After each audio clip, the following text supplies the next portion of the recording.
ரொம்ப நாளாக நம்ம சேனலில் ஒரே மாதிரியே வீடியோ போடுறோமே, ஏதாச்சும் சேஞ்சஸ் கொண்டு வரலாம் அப்படின்னு சொல்லி யோசிச்சுட்டே இருந்தேன். சரி ஓகே, நம்ம வந்து வீடியோவில் வந்து வாய்ஸ் ஓவராக வந்து கடி ஜோக் சொல்லலாம் அப்படின்னு சொல்லிட்டு எனக்கு ஒரு ஐடியா வந்துச்சு. எனக்கு தெரிஞ்ச ஒரு சில கடி ஜோக்லாம் சொல்கிறேன். நீங்களும் வந்து கரெக்டாக பதில் சொன்னீங்களா இல்லையா அப்படின்னு சொல்லி மறக்காமல் கமெண்ட் பண்ணுங்கள்.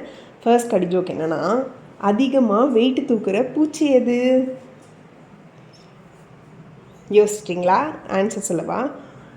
ஆன்சர் என்னென்னா மூட்டைப்பூச்சி. செகண்ட் கடி ஜோக் சொல்கிறேன். பொருளே எந்த ஒரு பொருளும் வைக்க முடியாது, அந்த மாதிரி பொருளே வைக்க முடியாத பை எது? எனக்கு தெரிஞ்சு இதுக்கு நிறைய பேருக்கு பதில் தெரியும்னு நினைக்கிறேன். ஆன்சர் சொல்லவா? அட, அது நம்ம தொப்பை தாங்க. மூணாவது கடி ஜோக் சொல்லவா? அதிகமாக வேலைக்கு போகிற அனிமல் எது? இதுக்கு ஆன்சரை நீங்கள் தான் கமெண்ட் பண்ணணும்.